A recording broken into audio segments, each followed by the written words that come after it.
17 years after destroying his wife's reputation and divorcing her for treason she never committed, tech mogul Marvin R. receives a call that shatters his trillion-dollar reality. Her voice is steady, not pleading, which terrifies him more. "You have twins," Kathy says, "and your son is dying. You were wrong about everything, but you need to be right about this." Without telling his board, without calculating risk, Marvin leaves a meeting worth billions and drives into a rainstorm toward a modest hospital where three strangers are waiting. One of them has his face. The greatest tragedy of genius is that it can predict markets but not hearts. Let's start with control. Marvin R. had built an empire on reading patterns, but the one truth standing directly in front of him, the innocence in his wife's eyes, was the variable he refused to see. The morning began like the ending of most wars, with paperwork and the illusion of certainty. Kathy Drake stood in the floor-to-ceiling window of Marvin's high-rise office, the city sprawling 60 floors below like a circuit board. She wasn't crying. That's what unnerved him most. Her absolute stillness as she watched him sign the divorce papers with the same efficiency he used to close acquisitions. "You don't have to stand there," Marvin said, not looking up from the documents. His voice had that clipped quality it got when he was shutting down variables. "Legal will handle the logistics." She turned then, and if he had looked, really looked, he would have seen what he was about to lose. Not just a wife, but the only person who'd ever made his penthouse feel less like a display case. Kathy had a way of humanizing sterile spaces. She'd put books on his glass coffee table, left post-it notes with terrible puns on his bathroom mirror, laughed at his attempts to explain machine learning like it was the funniest thing she'd ever heard. "I fold your shirts," she said quietly, and it was such a strange thing to say in a room full of lawyers that everyone paused.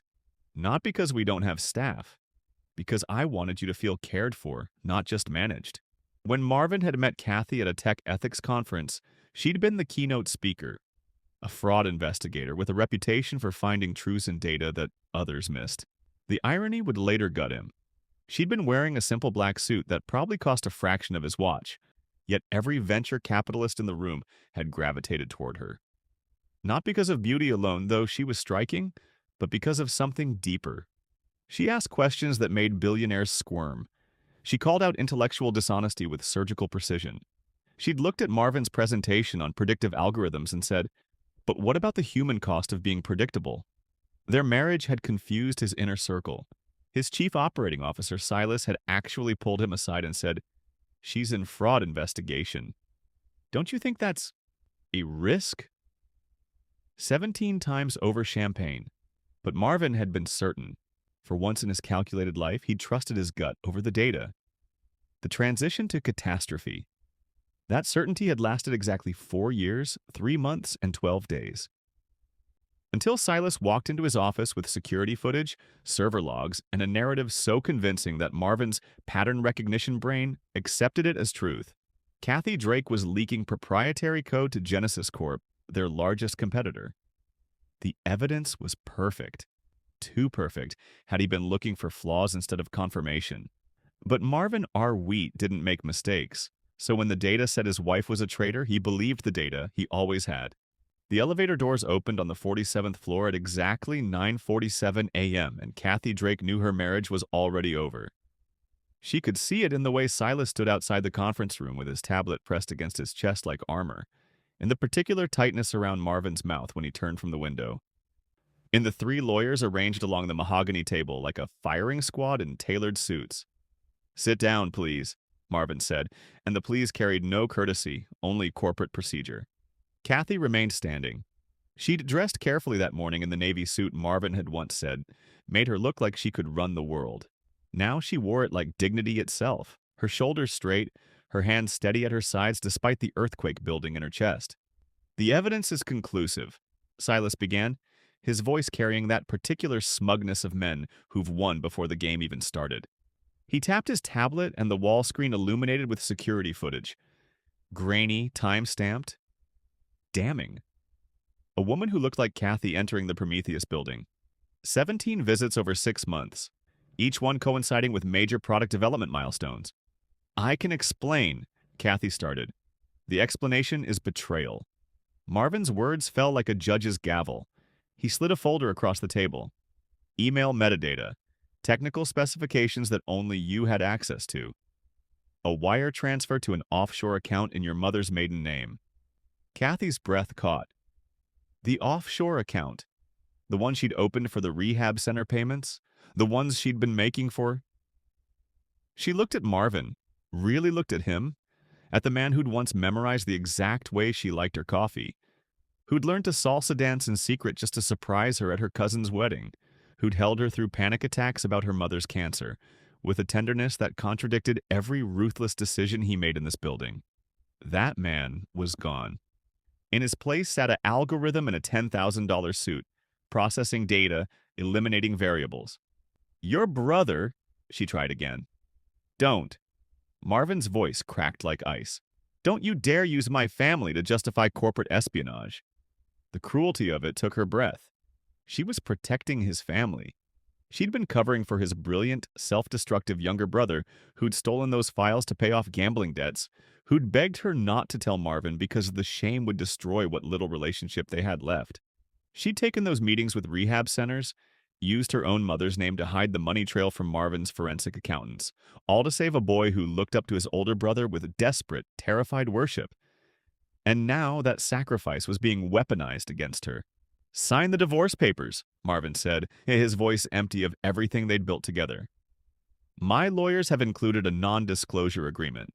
You'll receive a settlement of $200,000 in exchange for your silence about company operations. $200,000. Less than he'd spent on his car collection. Kathy walked to the table, picked up the pen with hands that no longer trembled because she'd moved past fear into something colder, clearer. She signed her name in 3 places. Each stroke of ink a severance of everything she'd believed about love and trust, and the possibility of truly knowing another human being. You're making a mistake, she said quietly, setting down the pen. Marvin didn't look up from his laptop. Security will escort you out. Kathy turned toward the elevator. And with each step she carried 2 secrets. The truth about his brother's theft, and the life growing inside her that Marvin would never know existed. Some men didn't deserve second chances. Some men didn't deserve to be fathers. The pregnancy test sat on the edge of the motel sink like a verdict. 2 pink lines glowing under fluorescent lights that had witnessed 1,000 other life-altering moments. Kathy stared at it for 20 minutes, her hands gripping the cold porcelain, her reflection in the spotted mirror showing a woman she barely recognized, hair pulled back, eyes hollowed by 3 weeks of sleeping in her car. The navy suit replaced by jeans and a borrowed sweater that smelled like someone else's life. She'd driven 400 miles on the $200,000 that Marvin had calculated as the price of her silence. The money sat in a new account under her mother's maiden name, the same name that had damned her in his eyes. The irony tasted like copper. Pregnant. The word didn't feel real. It felt like something happening to someone else. Some other woman who still believed in happy endings and men who kept promises. But the nausea that had been waking her at dawn for the past week wasn't metaphorical. Neither was the exhaustion that made her bones feel like they were dissolving. At the first ultrasound in a walk-in clinic where nobody asked questions if you paid cash, the technician went quiet for so long that Kathy's heart started racing with fear. Then the woman turned the screen, her face breaking into a smile that seemed almost apologetic. Congratulations, you're having twins. Twins? 2 hearts beating on the monitor like rival drums. 2 lives that would grow up asking about their father. 2 sets of eyes that might have his intensity, his brilliance, his capacity for cold calculation. Kathy watched those flickering heartbeats and made a decision that felt both like surrender and like war. They would never know him. Never know the man who chose data over truth, suspicion over faith, empire over love. They would grow up in whatever life she could build from the wreckage, and it would be small and difficult and honest. They would learn that integrity wasn't negotiable. That family meant believing someone when they said, "Look at me, really look." She became Kathy Morrison 3 days later in a courthouse in Ohio, the name pulled from her grandmother's side of the family tree, a branch Marvin had never bothered to explore. The clerk barely glanced at her paperwork, just stamped the forms with bureaucratic efficiency. Kathy Drake ceased to exist in any database Marvin's lawyers could search. She was a ghost now, invisible by choice, carrying 2 lives that would rewrite her entire future. The apartment she found was in a neighborhood where nobody asked about your past because everyone was running from something. Fourth floor walk up, radiator that clanged like it was angry. But the windows faced east and let in morning light that felt like forgiveness. And the superintendent had kind eyes and didn't care that she paid 6 months' rent in advance with cash. She bought a used crib at a thrift store and painted the nursery pale yellow, the color of hope or cowardice. She couldn't decide which. She found work doing medical billing from home. Her master's degree in healthcare administration reduced to data entry, but it was honest work that let her stay invisible and keep the babies safe. At night, lying in bed with her hands on her growing belly, feeling the twins kick and turn like they were already arguing about who got more space, Kathy would sometimes let herself imagine a different story, one where Marvin had believed her, where he'd asked the right questions instead of trusting manufactured evidence. But that story belonged to a woman who no longer existed. Kathy Morrison had 2 children to protect from a father who'd proven he couldn't be trusted with the truth, and she would spend the next 17 years making sure his shadow never found them. Until the day it had to. Marvin R. Wheat became a trillionaire at 42, and the achievement felt like swallowing glass. The Forbes cover showed him standing in front of his latest quantum computing facility. Arms crossed, expression unreadable. The headline called him a visionary. The article mentioned his divorce in passing, a single sentence buried in paragraph 7, as if the destruction of his marriage was just another calculated business move. He kept the magazine in his desk drawer and never looked at it. The penthouse had grown quieter over the years, emptier despite being filled with museum-quality art and furniture that cost more than most people's houses. He'd had the bedroom redecorated 3 times, trying to erase the memory of Kathy folding his shirts with her particular grace, humming melodies she couldn't name. The new design was minimalist, all sharp angles and cold surfaces. It looked like the inside of his mind.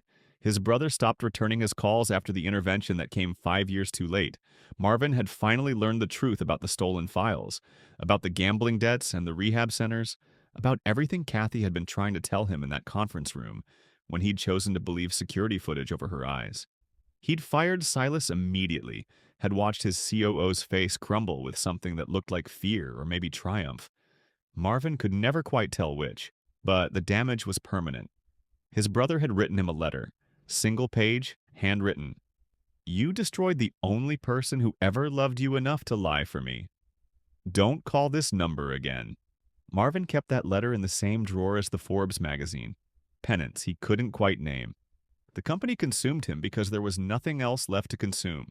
He worked 100-hour weeks, slept 4 hours a night in his office, turned his body into another algorithm to be optimized.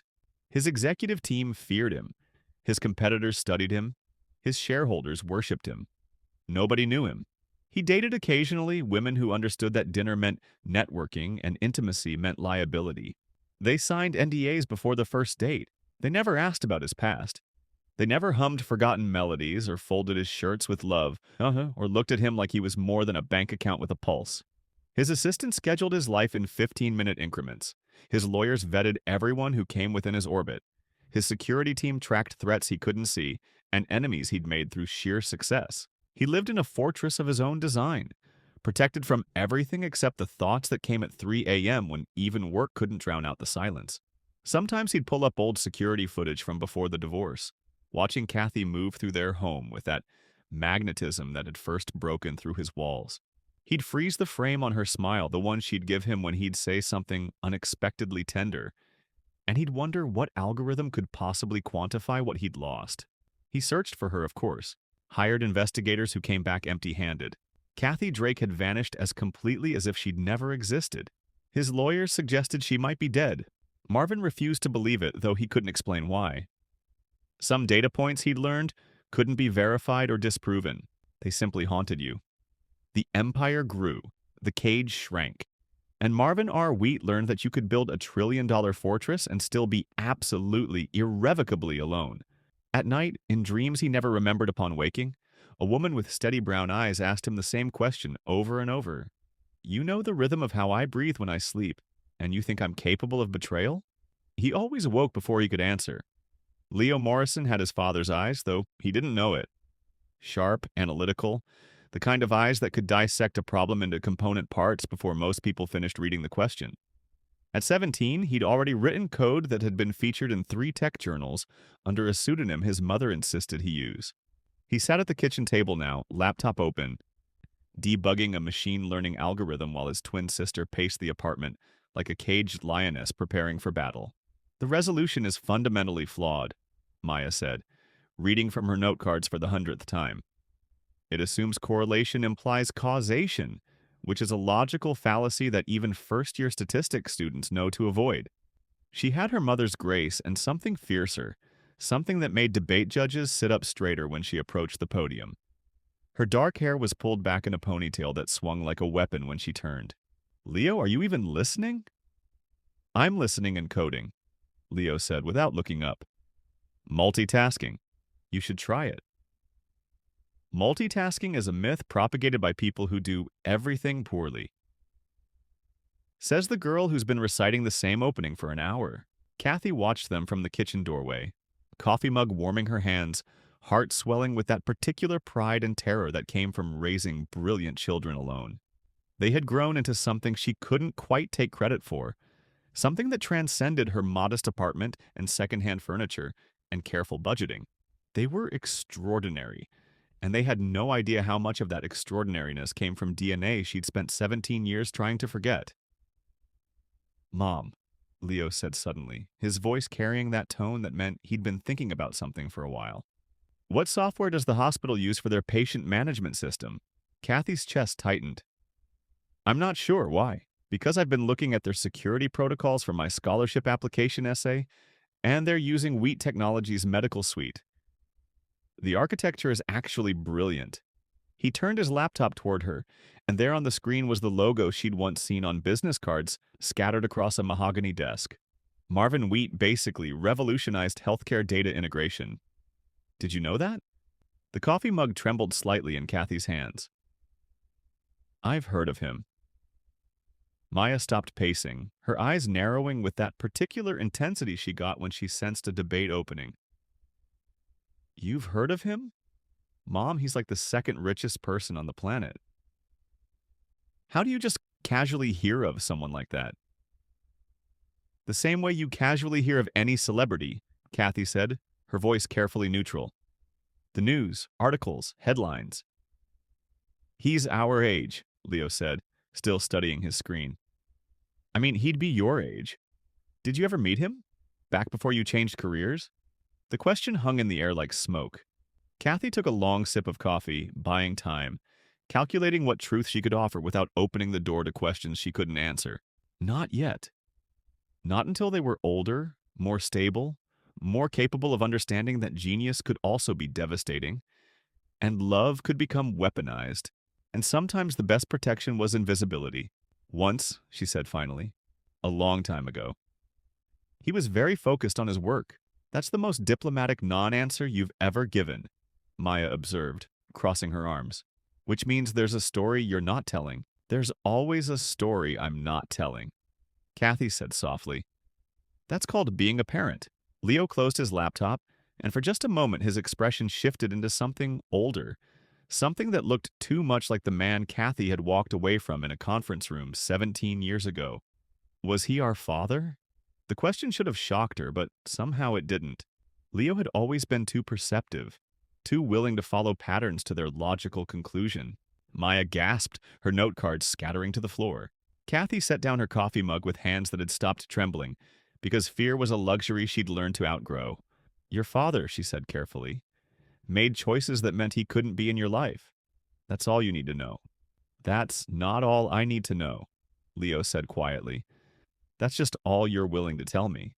He was right, of course, he usually was. But some truths were too dangerous to speak aloud, too complicated to explain to children who hadn't yet learned that the world could break your heart in ways that never fully healed. "Not yet," Kathy whispered. "Please, not yet." The file appeared in Marvin's inbox at 2:47 a.m., forwarded from a former IT contractor who'd been digitizing old server backups. Subject line? "Thought you'd want to see this." Marvin almost deleted it. His filters usually caught unsolicited messages, but something about the timestamp made him pause. The attachment was labeled Security Audit Nautilus Original, unedited 2008. He opened it because he couldn't sleep anyway, because the penthouse was too quiet and the city lights outside his window looked like stars that had fallen and forgotten how to rise. The video file loaded slowly, pixelated and raw, showing the same hallway footage that had condemned Kathy 17 years ago. But this version had a timestamp in the corner that didn't match the one Silas had presented. And the woman entering the Prometheus building wasn't Kathy at all. The build was wrong. The gate was wrong. The coat was similar but not identical. Marvin watched the footage 3 times, his hands gripping the edge of his desk, hard enough to leave impressions in the mahogany. He pulled up the edited versions Silas had shown him in the conference room, compared them frame by frame, and felt something fundamental crack open in his chest. The metadata was there if you knew where to look. Silas had spliced different footage together, had used shots of Kathy from internal security cameras, and overlaid them onto another woman's movements. The offshore account in Kathy's mother's maiden name had been opened 2 weeks before the divorce, not 6 months. And buried in an unencrypted backup file was an email chain between Silas and someone using his brother's old college account. "She's getting too close to the truth. I'll handle it." Marvin read those words until they burned into his retinas. Silas hadn't just fabricated evidence. He'd orchestrated the entire collapse of Marvin's marriage to eliminate the one person who'd discovered his brother's theft, the one person who might have exposed Silas's own role in enabling it. And Marvin had been so desperate to believe in betrayal, so primed to see conspiracy, that he'd executed his wife without asking a single question that mattered. He called Silas at 3 in the morning. "You're fired. Security will escort you out at dawn. If you speak to anyone about this company or me or what happened 17 years ago, I will destroy everything you've ever built." Silas's silence lasted exactly 4 seconds. "You can't prove anything." "I can prove everything," Marvin said quietly. "The only reason I'm not pressing charges is because I'm just as guilty. I chose to believe you." He hung up before Silas could respond and immediately called his head of security. "I need you to find someone.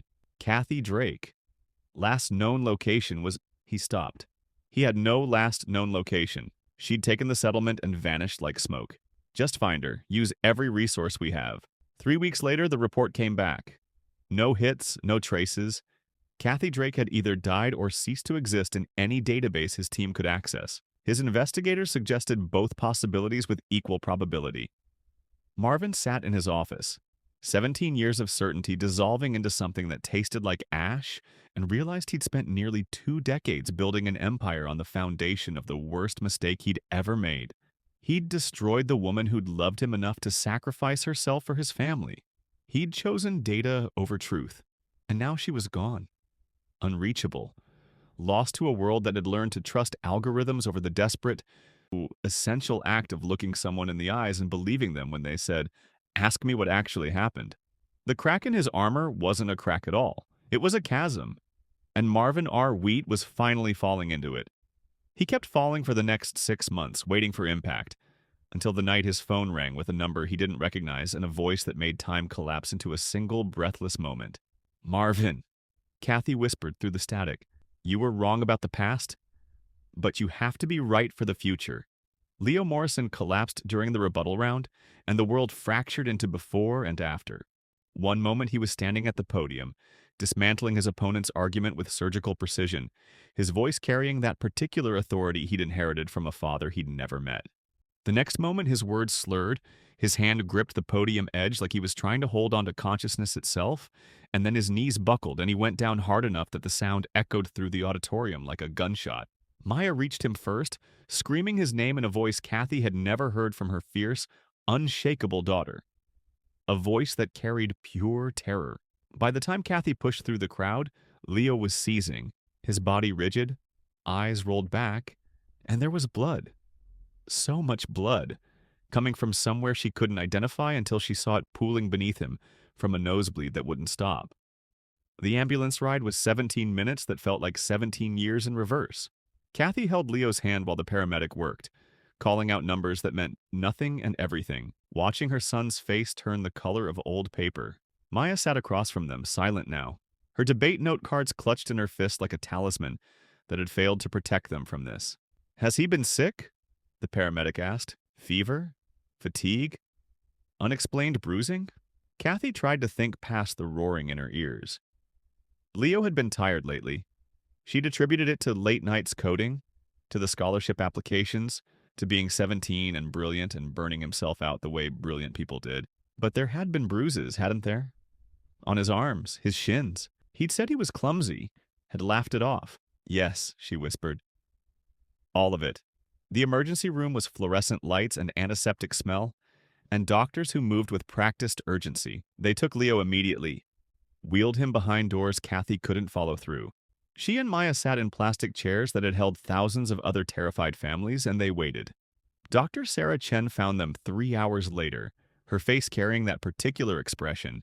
Medical professionals learned for delivering impossible news with compassion. She sat down carefully, her hands folded in her lap, like she was trying to contain what she was about to say.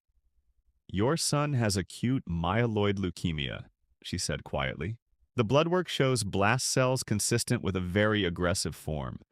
His platelet count is critically low, which explains the seizure and the bleeding." The words came at Kathy through water. Maya made a sound like she'd been punched. Kathy just stared at this doctor who was saying her son was dying, who was explaining treatment protocols and survival rates and bone marrow transplants in a voice that was meant to be soothing but felt like drowning. "The good news is that this type of leukemia is highly responsive to chemotherapy in young patients," Dr. Chen continued. "But Leo's genetic markers indicate he'll need a bone marrow transplant within weeks to have the best chance of long-term survival." "We'll test immediately," Kathy said, her voice coming from somewhere outside her body. "Maya and I will test right now." Dr. Chen's expression shifted, and Kathy saw the next impossible thing coming before the doctor even spoke. "We'll absolutely test you both, but I need you to understand that siblings are only a 25% match rate. Parents are never perfect matches, but sometimes they're close enough. Is Leo's father available?" The question hung in the sterile air like an execution order. Maya turned to look at her mother, her eyes red-rimmed and desperate and suddenly understanding everything that had been left unsaid for 17 years. "Mom," Maya whispered, "you have to call him." Kathy closed her eyes and felt the carefully constructed invisibility she'd built collapse around her like a house of cards in a hurricane. She'd protected her children from Marvin's world for 17 years, and now that world was the only thing that could save her son's life. "I know," she said, and the words tasted like surrender and salvation in equal measure. Kathy spent 6 days trying to find another way. 6 days of calling every distant relative whose phone number she could find, explaining the situation in a voice that got steadier with each repetition, because emotion was a luxury she couldn't afford. Her mother's side of the family tested first. 3 cousins, 2 uncles, her mother's sister who flew in from Nevada with hope in her eyes that died when the results came back. Not compatible. Not even close. Maya tested on day 2. The waiting room chair had become Kathy's entire world. 22 hours a day while Leo slept in a hospital bed that made him look smaller than he was, younger than 17, fragile in ways that broke something fundamental in her chest every time she looked at him.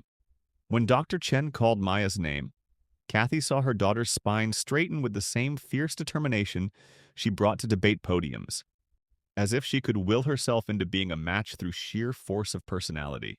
She wasn't. The genetic markers were wrong. Fraternal twins, Dr. Chen explained gently, were no more compatible than regular siblings. 25% chance, and Maya had fallen into the 75% that felt like a death sentence. "I'm useless," Maya said that night, her voice raw from crying. "I'm his twin, and I can't even save him." Kathy held her daughter and lied through her teeth. "We'll find someone." She registered Leo with every bone marrow database in the country, the National Registry, international registries. She filled out forms until her hand cramped, provided genetic profiles and medical histories, and waited for responses that came back with algorithmic precision. Searching. No matches found. Your request has been forwarded. We will notify you if a compatible donor becomes available. The chemotherapy bought them time but stole everything else. Leo's hair fell out in clumps.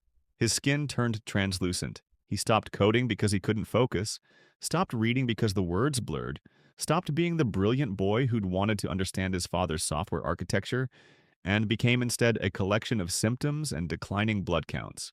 On day 12, Dr. Chen found Kathy in the hospital cafeteria at 3 in the morning, staring at coffee she wasn't drinking. The doctor sat down without asking, her exhaustion evident in the way she moved like gravity had doubled. "I need to be direct with you," Dr. Chen said. "Leo's body isn't responding as well as we'd hoped to the chemotherapy. The timeline has accelerated. We have 3 weeks, maybe 4, to find a compatible donor and perform the transplant. I'm still waiting on registries. Mrs. Morrison. Dr. Chen's voice carried that particular gentleness that came before unbearable truth. The registries have searched globally. Your family has tested. Every viable option we can pursue through normal channels has been exhausted. The statistical probability of finding an unrelated match with Leo's specific genetic markers is less than 0.03%. Kathy's hands tightened around the coffee cup. She knew what came next. Had known since the first test results, had been running from this conclusion for 12 days like she could outpace inevitability. His father is the only realistic option left, Dr. Chen continued. Biological parents aren't perfect matches, but they're typically half matches. And with Leo's markers, a half match might be enough. The compatibility rate between parent and child for bone marrow donation is 60 to 70%. And if his father isn't compatible? Dr. Chen's silence was its own answer. Then she spoke words that made Kathy's carefully constructed world finally, irrevocably collapse. Then you should start thinking about how you want to spend the time you have left with your son. The coffee cup trembled in Kathy's hands. 17 years of protection, of invisibility, of keeping her children safe from a man who'd chosen suspicion over love. And now that man was the only thing standing between Leo and a death sentence that was counting down in days instead of years. She'd run out of options. She'd run out of time. She'd run out of every excuse she'd been building since the day she'd walked out of that conference room, carrying 2 secrets and a determination to raise her children alone. The dead ends had led her back to the beginning, to the one call she'd sworn she would never make, to the voice she hadn't heard in 17 years saying her name, with that particular coldness that had once meant the end of everything. Now it might mean the beginning of saving her son's life. Kathy sat in the hospital chapel at 4 in the morning because she couldn't pray and couldn't sleep, and couldn't do anything except stare at her phone like it was a loaded gun. She'd found Marvin's current number through 3 layers of corporate directories and executive assistants who tried to screen her until she'd said the words "personal emergency," with enough steel in her voice that they'd relented. The number glowed on her screen, 10 digits that separated her son's life from his death. Her pride sat beside her like a ghost. 17 years of pride. Pride that had carried her through poverty and single motherhood, and the particular humiliation of being discarded by a man who'd valued data over her truth. Pride that had kept her invisible, kept her children safe, kept them from ever knowing their father had looked at fabricated evidence and chosen to believe the worst of her without asking a single question that mattered. What was pride worth when weighed against Leo's life? She pulled out her wallet, extracted the photo she'd been carrying since the twins were 6 months old. It was creased now, faded, the edges soft from years of being touched during moments when she needed to remember why she'd made the choices she'd made. In the photo, she held 2 babies who stared at the camera with eyes too alert for infants, too aware. Even then, Leo had Marvin's intensity. Even then, Maya had that look of someone preparing to argue with the universe. Broken but surviving, she'd thought when she'd taken that photo in their tiny apartment with its radiator that clanged and its windows that let in morning light. This was her family, small and difficult and honest and hers. But surviving wasn't the same as living, and Leo was running out of time to do either. She thought about the last thing Dr. Chen had said, the words that had been echoing in her skull for the past 6 hours. Then you should start thinking about how you want to spend the time you have left with your son. As if time were a resource to be budgeted. As if she could simply accept that her brilliant boy who'd taught himself quantum computing and could debug code faster than most professionals would be gone before his 18th birthday. Kathy looked at the photo again, at the woman she'd been 17 years ago holding 2 miracles she'd raised alone. That woman had been strong enough to walk away. Strong enough to build a life from nothing. Strong enough to choose invisibility over vindication.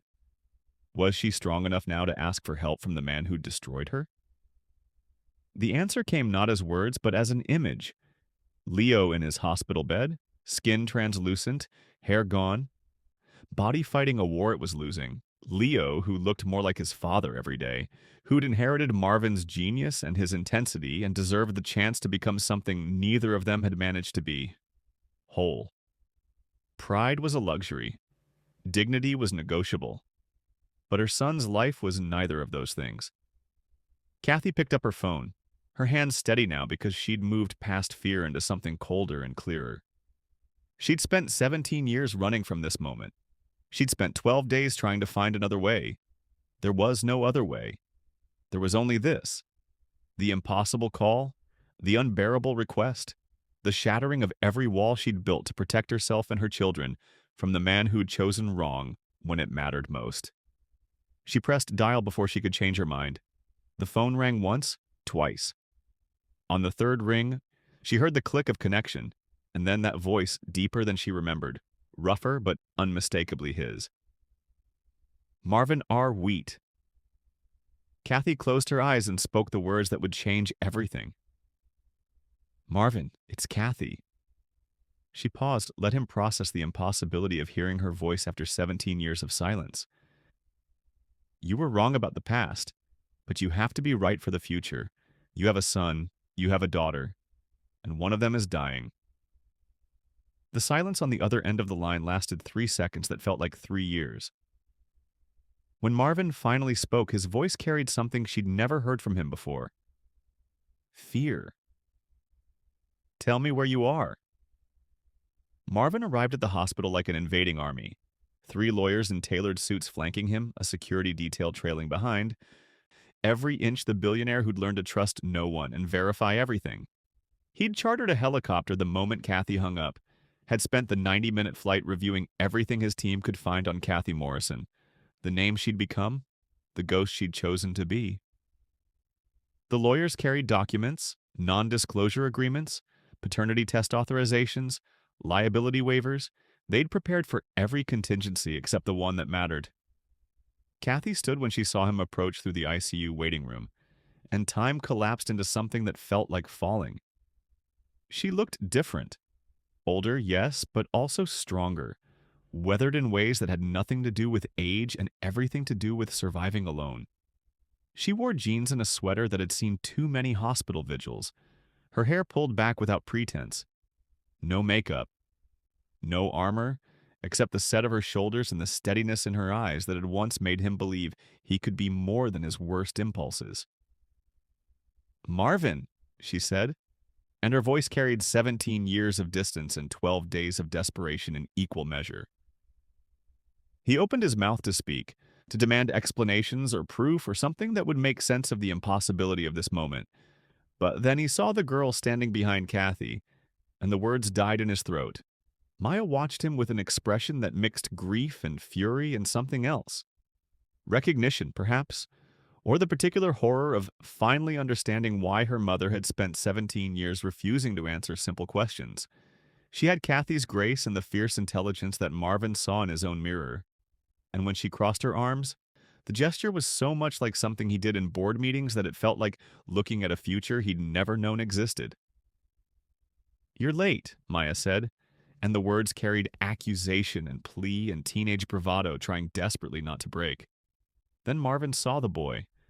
Leo lay in the hospital bed beyond the glass partition, and even through the window, even with the IV lines and the monitors and the evidence of illness that had stolen his hair and color, the resemblance was undeniable. Devastating. It was like looking at photographs of himself at 17. The same bone structure, the same intensity even in sleep. The same expression that suggested he was solving equations behind closed eyelids. Marvin's carefully constructed composure, built over 17 years of calculated decisions and emotional lockdown, shattered like glass hitting concrete. His hand found the wall because his legs forgot how to hold weight. His lawyers started speaking about procedures and verification, but their voices came through water. That's... He couldn't finish the sentence. The words got stuck somewhere between his brain and his mouth, caught on something that felt like grief or wonder, or the particular devastation of realizing you'd missed everything that mattered. Your son, Kathy finished quietly. His name is Leo, and that's Maya, your daughter. And before you ask, before your lawyers start talking about DNA tests and paternity verification, look at them, Marvin. Really look. You spent 3 years memorizing the rhythm of how I breathe. You know I couldn't lie to you about this, even if I wanted to. Marvin pressed his hand against the glass separating him from the boy. His son, the word felt impossible and inevitable, who carried his genetic code and his facial structure and was dying because of markers in his blood that came from Marvin's family line. What does he need? Marvin's voice came out raw, stripped of everything except the essential question. He needs a bone marrow transplant, Dr. Chen said, appearing beside them with the authority of someone who'd shepherded too many families through impossible decisions. His leukemia is aggressive. We have weeks, not months. The best chance, the only realistic chance, is a half match from a biological parent. Mrs. Morrison isn't compatible. You're the last option. Test me. Marvin turned from the window, and his lawyers tried to interject about liability and medical privacy and a dozen other concerns that meant nothing compared to the boy dying on the other side of the glass. Test me now. Whatever he needs, whatever it costs, whatever needs to happen, just test me. Kathy's eyes filled with tears she'd been holding back for 12 days, and when she spoke, her voice broke on his name. Thank you.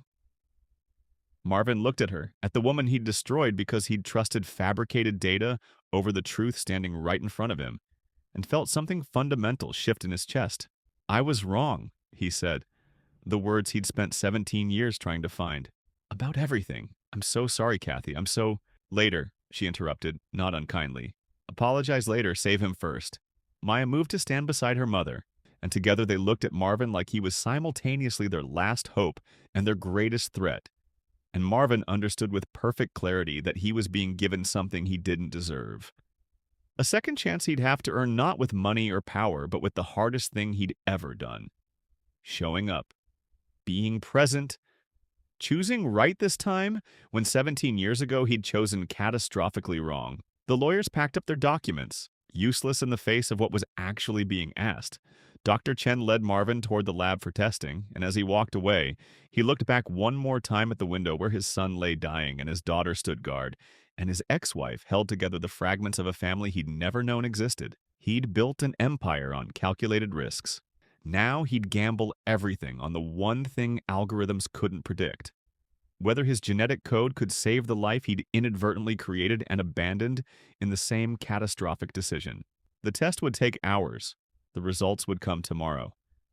And Marvin R. Wheat, who'd spent 17 years falling through the chasm of his worst mistake, finally felt like he'd hit bottom and found something solid enough to start climbing back up. The transplant procedure began at dawn, and Marvin learned that there were forms of fear that wealth couldn't insulate against.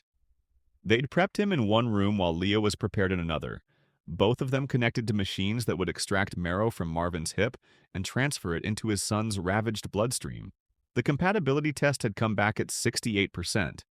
Not perfect, but enough. Enough to save Leo's life if his body accepted what his father's could give. Maya had kissed Leo's forehead before they'd wheeled him away, her fierce composure finally cracking. You better survive this, she'd whispered. I need someone to argue with. And Leo, even weakened, even terrified, had managed a smile that looked so much like Marvin's own that it physically hurt to witness. Now Marvin sat in the surgical waiting room beside Kathy, and the silence between them carried 17 years of words that had never been spoken. His hip ached from where they'd inserted the needle. Her hands were wrapped around cold coffee that she hadn't touched in an hour. Outside the windows, the city was waking up, oblivious to the fact that inside this hospital, a man was learning what it meant to be a father by having his bone marrow harvested to save a son he'd never known existed. I found the real security footage, Marvin said finally, his voice rough from exhaustion and anesthesia. 6 months ago, I saw what Silas did, how he doctored everything, how you were actually... He stopped, the words catching on shame so profound it felt like drowning. You were protecting my brother. Kathy didn't look at him. I know you found it. Your investigator left digital fingerprints in the rehab center's files when he was searching for me. You knew I was looking for you? For 3 months.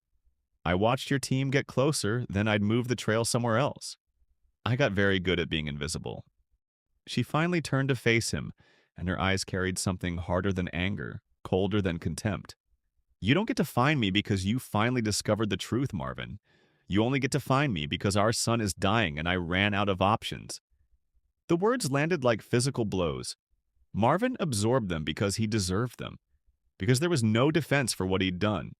No algorithm that could calculate his way out of the fundamental failure of believing evidence over the person who'd loved him enough to sacrifice everything. I destroyed us, he said quietly. I know that. I chose data over you. I chose suspicion over trust. I let Silas manipulate me because it was easier to believe in betrayal than to admit I might be wrong. He paused, his hands gripping the chair arms hard enough to leave impressions. I'm sorry doesn't even begin to cover what I... You're right, it doesn't. Kathy's voice carried no softness, no forgiveness, just the brutal honesty that had first made him fall in love with her. You annihilated me, Marvin. You took everything I was trying to do, protect your brother, save your family reputation, and you weaponized it. You made me a ghost. And then I had to raise two extraordinary children alone while you built an empire on the foundation of that mistake. I know. Do you? She leaned forward, and for the first time since he'd arrived at the hospital, he saw the full weight of what 17 years had cost her. Do you know what it's like to watch your son teach himself quantum computing using software his father created and have to stay silent? To watch your daughter develop your intensity, your brilliance, your inability to suffer fools and know she'll never understand where it came from? To spend 17 years answering, "Where's my father?" with vague platitudes because the truth, that he chose corporate paranoia over believing me, would destroy them? Marvin had no answer. There was no answer. He'd spent 17 years building wealth that meant nothing, achieving success that felt hollow, surrounding himself with people who feared him instead of knowing him. And Kathy had spent those same years building something infinitely more valuable. Two children who, despite growing up without a father, had become remarkable because she'd given them something he'd forgotten how to offer. Integrity, trust, the belief that people were worth believing in. I can't undo what I did, Marvin said finally. I can't give you back those 17 years. But if Leo survives this, when? Kathy corrected fiercely.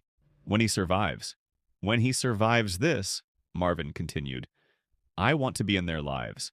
Not as the billionaire father who showed up when it was convenient, but as someone who's trying to learn how to be what they needed all along. What you needed all along. Kathy studied him with eyes that had learned to see through wealth and power to the terrified boy underneath. You'll have to earn that. Every single day. It won't be enough to throw money at the problem or fix things with resources. You'll have to show up. Learn who they are. Let them be angry at you. Let them reject you when they need to. I know.